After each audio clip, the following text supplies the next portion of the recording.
Sur la dernière vidéo, nous avons vu comment installer Ubuntu Server sur votre machine virtuelle. Maintenant qu'on a installé donc Ubuntu, il faut maintenant pouvoir l'utiliser. C'est comme lorsqu'on arrive dans une maison, il faut savoir où aller, où se trouve le salon, où se trouvent les chambres, où se trouvent les toilettes. Et donc du coup, ce qu'on va voir aujourd'hui, c'est qu'on va aller sur l'arborescence de Linux pour voir où se trouvent les fichiers et comment naviguer à travers ces fichiers. Salam à tous, moi c'est MM Kamou, bienvenue sur la chaîne YouTube by Kamou.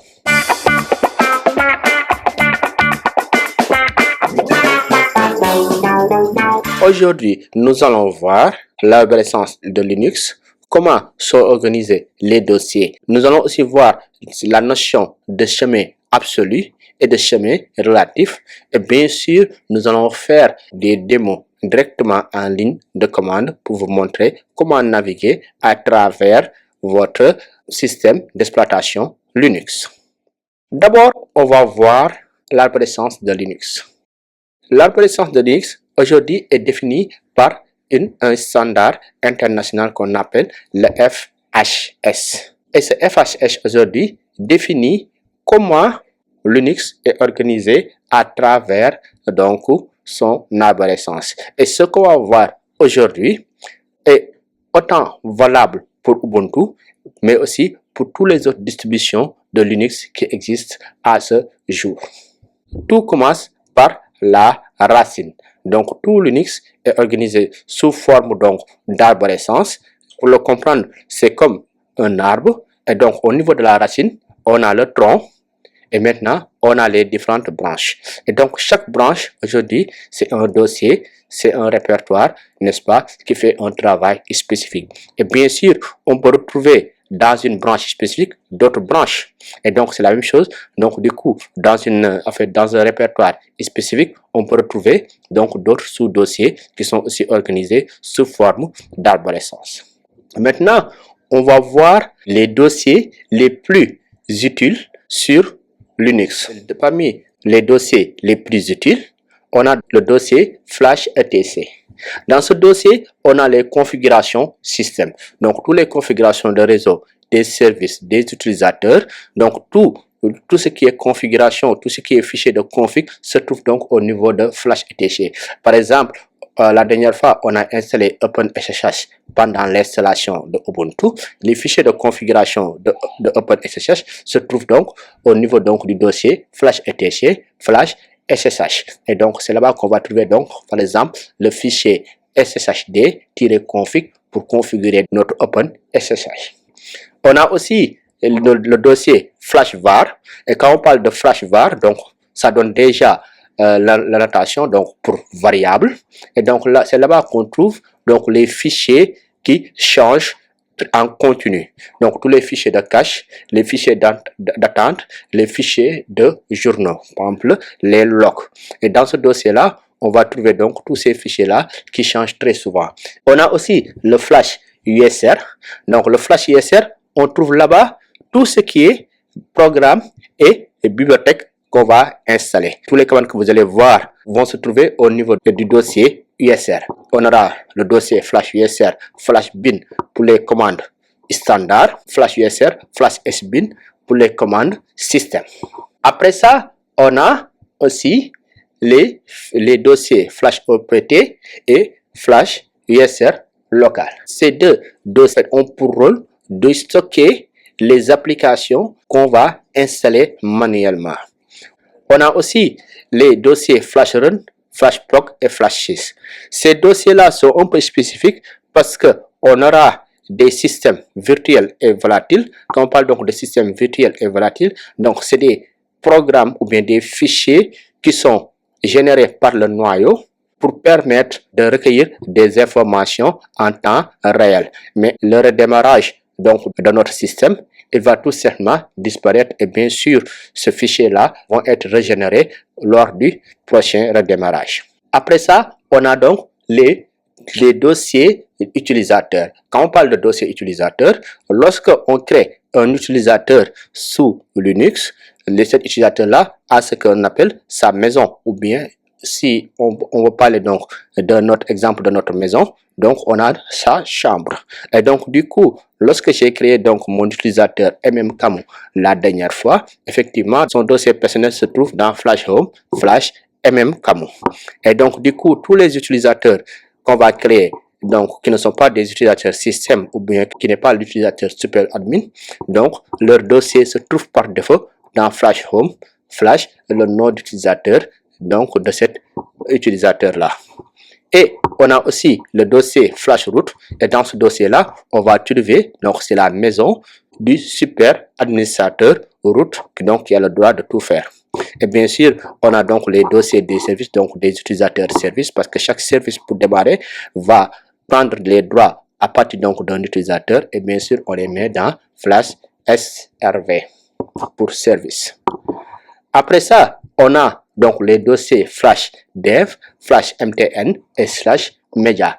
Donc ces dossiers-là, c'est là où on met tout ce qui est disque et tout ce qui est disque SN, tout ce qui est média, donc tout ce qui est CD-ROM, tout ce qui est clé USB, mais aussi les disques qu'on va installer donc qui sont attachés à notre serveur ou bien à notre machine.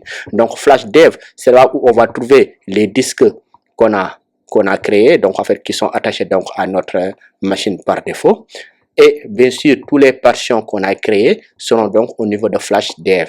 Flash MTN est souvent utilisé pour tout ce qui est clé USB et ainsi de suite. Donc les disques amovibles qu'on va insérer via USB, via un autre port au niveau donc de notre système. Et bien sûr, on a le Flash Media qui n'est plus très utilisé, mais c'est là-bas où on trouvait à l'époque tout ce qui était CD-ROM, ainsi de suite. Et donc du coup, cette convention-là nous permet donc de savoir où est-ce qu'il faut aller chercher donc nos disques ou bien nos partitions amovibles. Et on a aussi le Flash Root, le Flash Boot.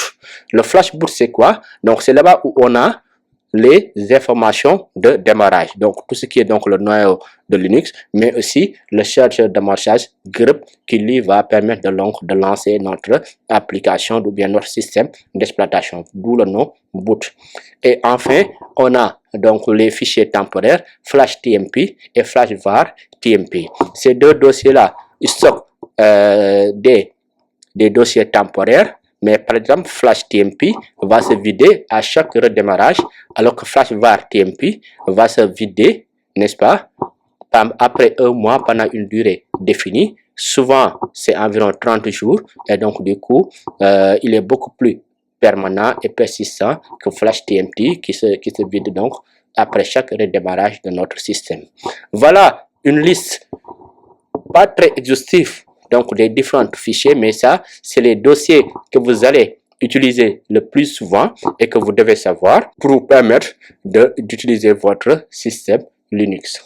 Maintenant qu'on a vu donc les dossiers les plus importants ou bien les fichiers les plus importants pour être correct, on va voir cette notion de chemin absolu et de chemin relatif. Quand on parle de chemin absolu, c'est donc le chemin à partir de la racine donc de notre disque, le slash. Ce qui est intéressant avec un chemin absolu, c'est que ça va marcher tout le temps, c'est le même chemin, il est clair et net. Si je veux aller voir les logs système, c'est toujours flash var, flash log, flash syslog. Alors que pour les chemins relatifs, ça va dépendre de notre position au niveau du système. Lorsqu'on vient de se connecter par exemple, on sera au niveau donc de notre home. Et donc du coup, définir un chemin relatif dépendra de là où on se trouve pendant donc on va exécuter la commande. Quand est-ce qu'il faut utiliser un chemin absolu et quand est-ce qu'il faut utiliser un chemin relatif? Donc vu que le chemin absolu est immuable, donc c'est-à-dire que c'est le chemin depuis la racine, on l'utilise très souvent sur des programmes et des scripts pour être sûr que quel que soit là où le script va tourner, il y aura exactement le même chemin.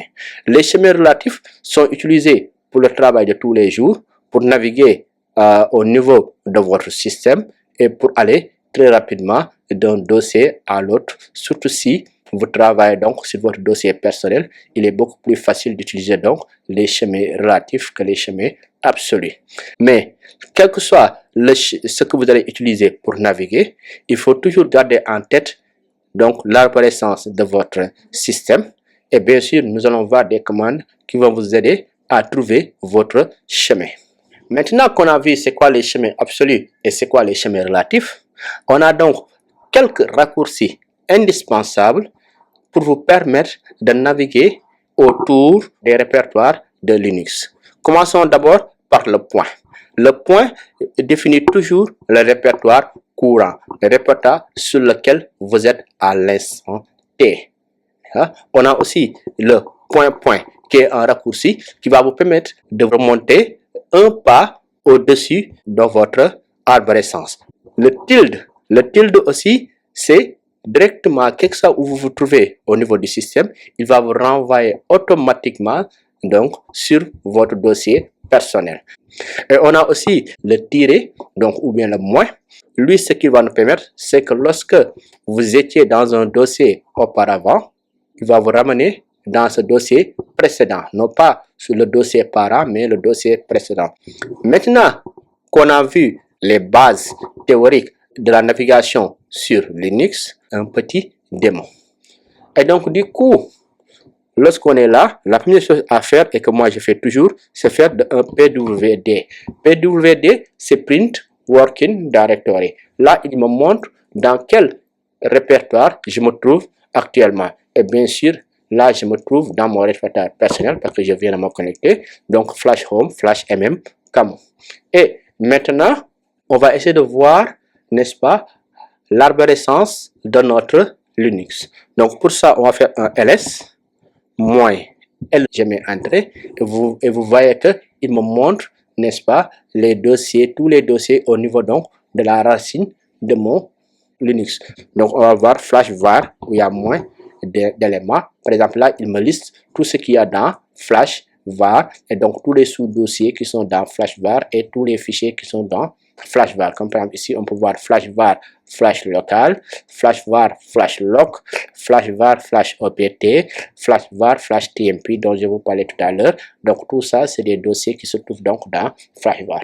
Donc du coup, ls nous permet de lister les éléments dans un répertoire. On a vu que la commande ls a les options comme -l. Donc ls -l, donc qui va nous permettre de lister le dossier qu'on va mettre juste après. Là, si je ne mets pas de dossier juste après, il va lister le dossier courant. Donc ls -l ici, ça c'est mon dossier home. Donc il n'y a rien pour le moment, je n'ai pas créé de fichier, je n'ai pas créé de dossier, donc il ne trouve pas. Mais cela ne veut pas dire qu'il n'y a rien du tout. Il y a une autre option dans ls qu'on va mettre qui s'appelle donc a pour dire all. Et donc là, ls-la va nous permettre d'afficher tous les fichiers, même ceux qui ne sont pas, ceux qu'on ne peut pas voir par défaut. Et donc là, lorsqu'on affiche, vous allez voir que tout à l'heure, il m'avait dit 0. Et donc là, il est à 40. Donc, ce que veut dire quoi? Ce que veut dire que le all là prend en compte des fichiers que nous-mêmes, on n'avait pas vu auparavant. Et donc, ce qui est spécial avec ces fichiers et ces dossiers-là, il y a un point avant. Et donc, ce que veut dire quoi? Ce que veut dire que sous Linux, partout où on a un point devant un fichier ou bien devant un dossier, c'est un fichier ou bien un dossier caché. Et donc, du coup, pour le voir, il faut prendre l'option A pour pouvoir voir donc ce fichier ou bien ce dossier caché. Maintenant aussi, on va essayer de naviguer à l'intérieur de ces fichiers ou bien de ces dossiers-là. Donc, on a vu la commande ls. Maintenant, l'autre commande, c'est la commande cd. cd pour change directory. Donc, cd nous permet d'aller et de venir, n'est-ce pas, à l'intérieur donc des fichiers et des dossiers. Supposons là, on va aller dans flash etc, flash ssh. N'est-ce pas? Donc, du coup, là, ce que j'ai fait, j'ai spécifié le chemin absolu à partir donc de la racine en spécifiant le chemin au complet. Et donc, là, lorsque je vais mettre entrée, n'est-ce pas? Vous avez vu ici que le tilde qui était là a changé pour être flash etc, flash ssh. Vous allez voir que lorsque je vais faire pwd, effectivement, ce qu'on retrouve ici, n'est-ce pas? C'est ce qu'on retrouve ici. Et donc, du coup, là, on a accédé à flash etc SSH en utilisant donc le chemin absolu, donc à partir de la racine. Supposons aujourd'hui que je veux aller dans flash var. Donc, flash var se trouve donc sur la racine au niveau de var. Ce que veut dire quoi? Ça veut dire que lorsqu'on est sur flash etc et flash SSH, il faut, n'est-ce pas, prendre le chemin relatif à partir de notre position. Je vous avais dit qu'on pouvait utiliser les deux points pour remonter d'un pas. Lorsqu'on remonte d'un pas, on est en ce moment sur flash etc et flash SSH. Lorsqu'on remonte d'un pas, on revient sur flash etc. Après, je mets donc slash, je remonte encore deux pas. Et donc là, on est sur flash etc. On a remonté d'un pas ici, on était sur flash etc. On remonte deux pas, donc on est sur slash ici. Et donc, du coup, lorsqu'on est sur slash, on peut mettre flash var. Et donc là, flash var et flash etc. étant sur le même niveau, en remontant de deux pas, parce qu'on est en deux dossiers en dessous donc de slash, on est sur deux niveaux. Donc, on va remonter de deux pas pour revenir donc sur la racine et après entrer dans flash var. Et donc là, entrer. Donc là, on est dans flash var. Donc là, on a utilisé, donc ici, on a utilisé donc le chemin absolu pour rentrer dans flash etc, flash SSH.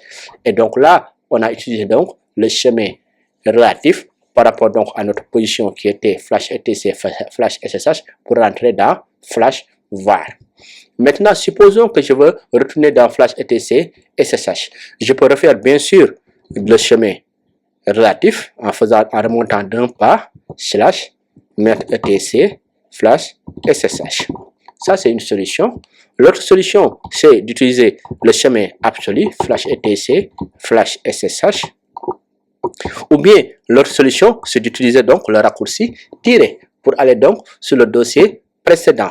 Donc, je mets entrée et vous voyez que je reviens donc sur le dossier précédent. Bien sûr, lorsque je vais mettre tiré, il va me retourner donc dans flash var parce que c'était le dossier précédent. Donc, maintenant, on est dans flash etc, flash SSH. Vous voulez retourner dans votre dossier personnel. Pour retourner donc dans votre dossier personnel, on va mettre un CD tilde. Et en mettant un CD tilde, automatiquement, il nous retourne donc au niveau donc du tilde ici, au niveau de notre dossier flash home, flash camu. Supposons qu'on veut retourner dans flash etc SSH, je mets un CD tiré dossier précédent, hop, je reviens donc dans flash etc SSH. Bien sûr, le tilde n'est pas obligatoire. Donc, dans certains systèmes, comme Ubuntu, on peut ne pas mettre tilde, on met juste CD sans rien mettre, entrée. Et donc là, bien sûr, il nous retourne donc au niveau de notre dossier personnel. Donc, du coup, voilà un peu les raccourcis et la différence entre un chemin relatif et un chemin absolu au niveau de Linux. Et bien sûr, on a vu en même temps la commande CD. Maintenant, les commandes pour créer des fichiers et bien sûr pour supprimer donc des fichiers ou bien des dossiers. Pour cela, on a différentes commandes. Donc là, on va nettoyer. Donc on peut faire clear ou bien on va mettre CTRL L pour aller plus vite.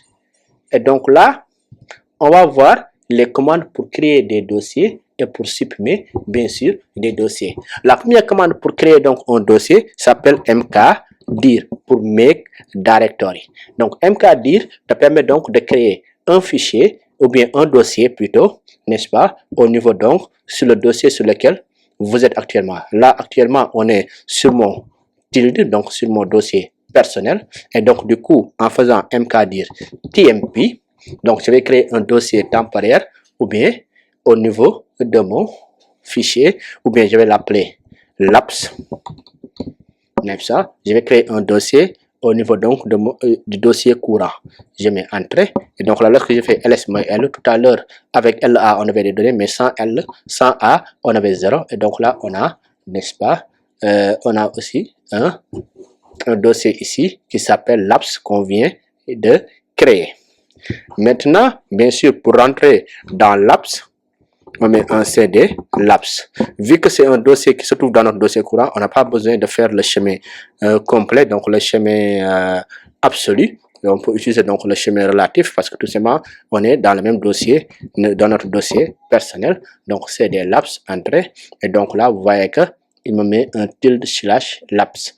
Et bien sûr, on peut utiliser le point slash pour remonter d'un pas. Et donc, du coup, on va revenir donc sur notre flash home, flash mm camo. Aussi, il y a des options. Supposons qu'on veut créer beaucoup de dossiers en même temps. Donc, il y a mkdir. On a donc l'option mkdir -p, n'est-ce pas? Donc là, on va créer donc laps. Laps qui existe déjà. On va créer donc file, par exemple fichier. Et donc là, on va créer un ensemble de dossiers à l'intérieur donc de fichiers. Mais n'oubliez pas, fichier n'existe pas encore. Donc là, attends, je vais faire ça comme ça. Donc le commentaire ici que je mets sur la commande, c'est pour éviter que la commande ne s'exécute parce que je ne l'ai pas encore terminé. Donc là, lorsqu'on est sur, lorsqu'on fait un ls-la, donc dans laps, vous voyez qu'il n'y a rien dans laps. Bon. Et donc, ce que veut dire quoi? Ce que veut dire que lorsqu'on fait un mkdir -p, lap fichier, n'est-ce pas? Donc là, il va créer un dossier qui s'appelle fichier à l'intérieur de laps. Mais moi, je veux créer d'autres dossiers à l'intérieur de laps. Supposons que je vais créer un dossier qui s'appelle config, n'est-ce pas? Et donc là, avec l'option -p, il va essayer de créer donc le dossier config.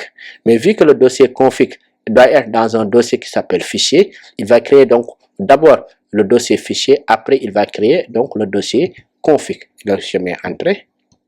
Et donc là, lorsque je vais faire un ls-la laps, vous allez voir qu'il y a un dossier qui s'appelle fichier.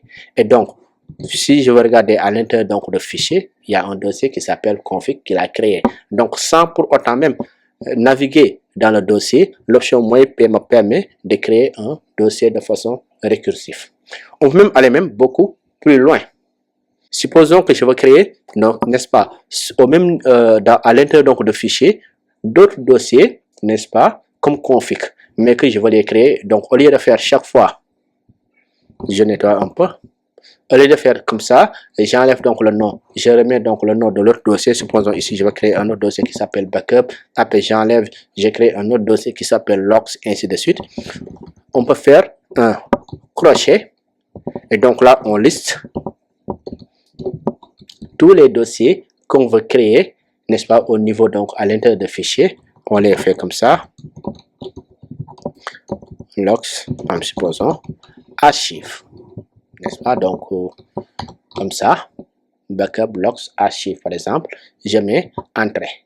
Et donc là, lorsqu'on va faire ls-la pour voir ce qu'il y a à l'intérieur donc de fichier, vous allez voir qu'effectivement on a le dossier qu'on avait créé avant, donc config, qu'on avait créé tout seul de façon récursive, mais aussi en utilisant donc le crochet, n'est-ce pas, et en listant tous les autres dossiers qu'on va mettre dans fichier, il les a automatiquement créés donc au niveau de notre système. Lorsqu'on va vérifier, on va mettre un ls -R pour récursif, laps, n'est-ce pas, fichier,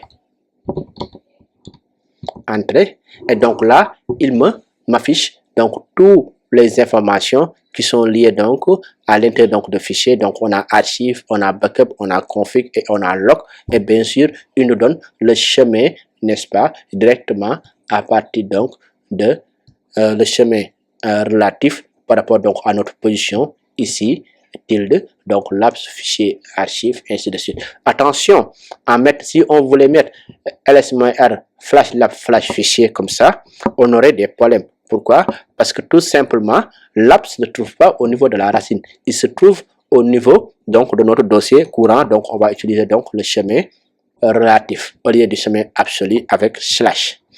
Donc là, on va voir d'autres commandes. Donc, pour maintenant copier et coller donc des fichiers ou bien des dossiers. Supposons ici, on fait un ls-la.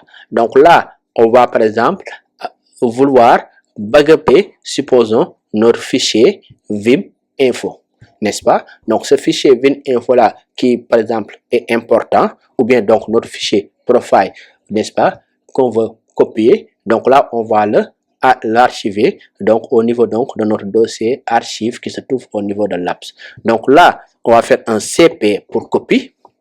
Donc le nom, il faut bien mettre le point ici. C'est pas point slash, mais c'est point parce que le nom, il y a point dans le nom, n'est-ce pas? Et donc on met laps, n'est-ce pas? Après laps, fichier, archive. Et donc, il faut aussi bien mettre le slash à la fin pour dire que je le mets à l'intérieur donc du dossier. Et donc là, je mets entrée. Et donc là, lorsqu'on va faire un ls-la laps fichier archive, n'est-ce pas? Parce qu'on va mettre le A ici parce que profile, donc en fait, à un point, donc c'est un fichier caché. Donc, on met entrée et donc là, on voit que profile est là, donc à l'intérieur de laps fichier archive, comme aussi, il est toujours au niveau donc, quand on fait un ls-la donc sur ma racine, il est toujours là, donc il a été copié, n'est-ce pas, au niveau donc de mon dossier laps fichier archive. On peut aussi copier tout un répertoire ou bien tout un dossier. Donc, supposons que on a ici le fichier .ssh qu'on va voir dans un autre cours. Et donc là, je veux archiver tout le dossier .ssh. Donc, à partir de ce moment-là, n'est-ce pas, je nettoie l'écran. On va faire un cp-r, n'est-ce pas, .ssh. Et donc, du coup, vu que je veux copier tout le dossier, je vais enlever donc le slash à la fin. Et donc là, je vais le mettre dans laps fichier archive. Et donc là, bien sûr, ici, il faut mettre le slash pour dire que je vais le mettre à l'intérieur de archive. Et donc là, il faut mettre le tiret R pour récursif. Donc, c'est-à-dire qu'il va prendre le dossier et tout ce qui est à l'intérieur donc de ce dossier-là. Donc là, je mets entrée. Et vous allez voir que lorsqu'on va faire un ls-la, donc je rappelle la commande, de l'app fichier archive entrée, vous allez voir que .ssh a été copié là-bas. Et bien sûr, il est toujours au niveau donc de mon dossier courant aussi. Donc, c'est comme si je l'avais bagabé ou bien je l'avais archivé. Bon, on va dire qu'on l'a bagabé. Et donc, du coup, CP, bon, pour copie, me permet donc de copier d'un point A à un point B.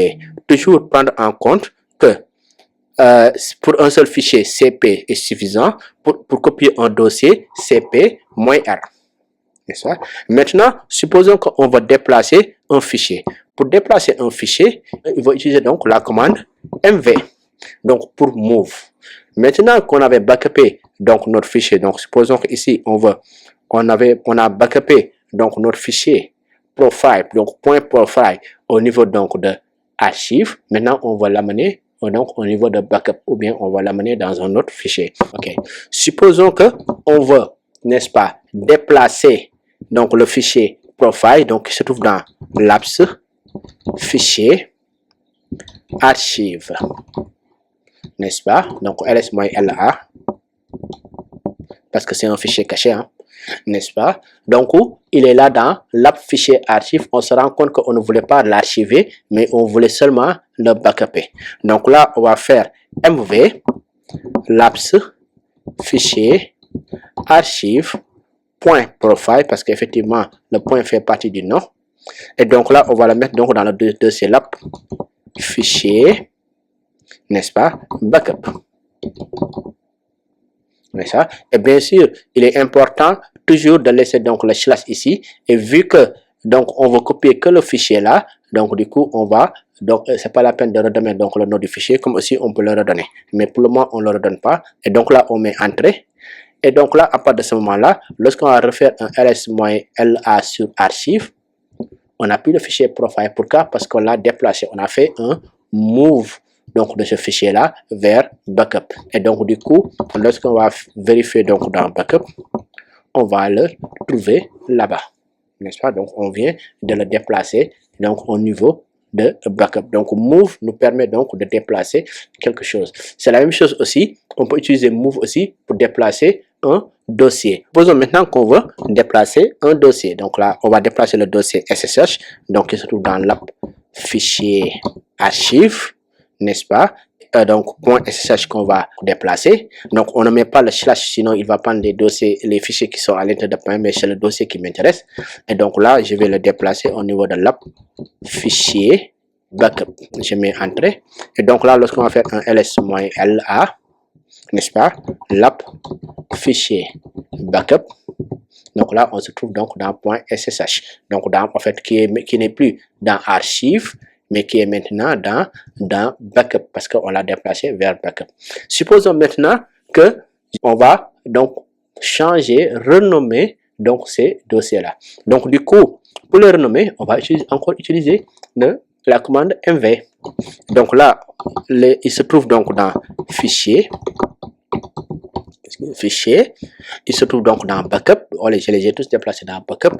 Et donc .profile, je vais le renommer comme ça dans l'app fichier backup profile par exemple, et je mets tirer backup 1, supposons.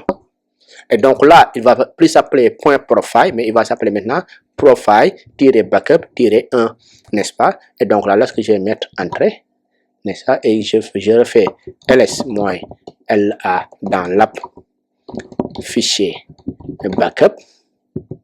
Donc là, vous voyez que mon fichier qui s'appelait ici .profile s'appelle maintenant profile backup 1. Et je peux faire la même chose aussi avec SSH, n'est-ce pas? Donc là, je vais juste rappeler la commande pour aller vite. Donc ici, ça s'appelait .ssh. Donc là, je vais l'appeler ssh-backup. Et donc là, je mets entrée. Et ce sera la même chose. Il a renommé directement au niveau donc de mon système. Et donc, bien sûr, on a maintenant la commande rm. Donc là, on a fait copier, on a fait mv. Maintenant, on va voir comment supprimer. Donc là, supposons que j'ai backupé donc SSH backup, mais bon, je me rends compte que ce n'est pas la peine de le backuper. Et donc, du coup, je dois supprimer. Donc, on va utiliser la commande rm pour remove. On nettoie donc l'écran. Et donc là, on va faire un rm, n'est-ce pas, laps fichier, n'est-ce pas, il était dans backup, n'est-ce pas. Et donc du coup, je voulais supprimer profile. Et donc là, je mets le nom donc de mon profile, je mets entrée. Et donc lorsque je vais mettre un ls-la nom de backup, je ne retrouve plus profile backup 1 parce que je l'ai supprimé. Et donc il reste ssh backup à supprimer. Pour supprimer un dossier, je vais utiliser un rm, mais avec l'option -r. Pourquoi l'option -r? Donc l'option -r va me permettre d'aller, n'est-ce pas, de supprimer tous les dossiers et les sous-dossiers donc en fait d'un dossier spécifique. Donc là, c'est laps fichier backup, n'est-ce pas, ssh backup, n'est-ce pas. Et donc du coup, il va le supprimer. Et donc là, lorsque je vais faire un ls sur le backup pour voir, il n'y a plus rien parce que effectivement j'ai supprimé avec rm un fichier et j'ai supprimé avec rm-r le dossier. Posons maintenant que je veux supprimer mes dossiers de travail. Donc j'ai terminé mon lab, je veux supprimer donc mon lab. Il faut comprendre un truc, c'est que le lab aujourd'hui, n'est-ce pas, il y a des dossiers et des sous-dossiers dans ce lab là. Donc dans ce dossier lab, il y a plein de dossiers et de sous-dossiers, n'est-ce pas. Donc là, on revient un peu, on va vers un ls -p, n'est-ce pas, laps fichier par exemple, entrée. Donc là, il y a plein de dossiers et de sous-dossiers, donc au niveau donc de laps. Ce qu'on va faire, c'est que on va maintenant les supprimer en une seule commande. Supposons que je fais un rm dir. Donc le rm dir, n'est-ce pas, de laps fichier entrée. Et donc là, vous voyez ce qu'il me dit. Il me dit qu'il ne peut pas supprimer le dossier. Pourquoi il ne peut pas supprimer le dossier? Parce que tout simplement, le dossier n'est pas vide. C'est pourquoi, pour moi éviter ce genre de problème, moi j'utilise toujours un rm-r, n'est-ce pas. Bon, bien sûr, des fois je vais mettre f pour forcer, mais rm-r est largement suffisant. Et donc là, je mets lap, n'est-ce pas. Bon, je vais mettre le tab, je mets entrée, et donc là il va supprimer donc le dossier laps que vous n'allez plus voir donc ici. Donc là je viens de nettoyer donc mes travaux. Donc là on a vu donc les commandes pour manipuler les dossiers et les fichiers. Un petit warning: quand vous utilisez donc rm-r, attention lorsque vous utilisez les chemins absolus. Parce que quand vous utilisez les chemins absolus, vous allez mettre un slash, n'est-ce pas? Et vous allez mettre le chemin. Par exemple, supposons flash home, flash mm camo par exemple, flash je ne sais pas, point ssh. Pour supprimer donc le dossier SSH. Mais attention, faites très attention lorsque vous faites, parce que si vous mettez un espace ici, ou bien vous mettez un espace juste là, ou bien un espace juste là, c'est différent. Parce qu'à partir de ce moment-là, le RM-R va supprimer, supposons dans ce cas-là, il va supprimer seulement flash home. Ou bien, si c'est le cas-là, il va essayer de supprimer tous vos dossiers système. Et bon, si vous êtes seulement sur un utilisateur normal, donc un utilisateur standard, ça va. Il n'y a pas de problème, vous aurez donc le blocage des droits. Mais supposons que si vous êtes connecté en tant que root, donc là, vous pouvez supprimer facilement tout votre système, donc parce que vous vous êtes trompé sur la commande. Donc, vérifiez bien lorsque vous mettez RM-R, surtout si vous mettez des fois F, vous ajoutez F dessus pour forcer. Donc, assurez-vous que le chemin que vous avez demandé est correct. Qu'est-ce qu'on a vu aujourd'hui? Donc, dans cette vidéo-là, on a vu donc l'arborescence FHS, donc du coup, le standard d'arborescence donc de Linux. On a vu c'est quoi un chemin absolu, donc toujours à partir de la racine, et un chemin relatif selon là où vous êtes. Donc, on a vu donc des commandes standards pour naviguer à travers donc l'arborescence de Linux.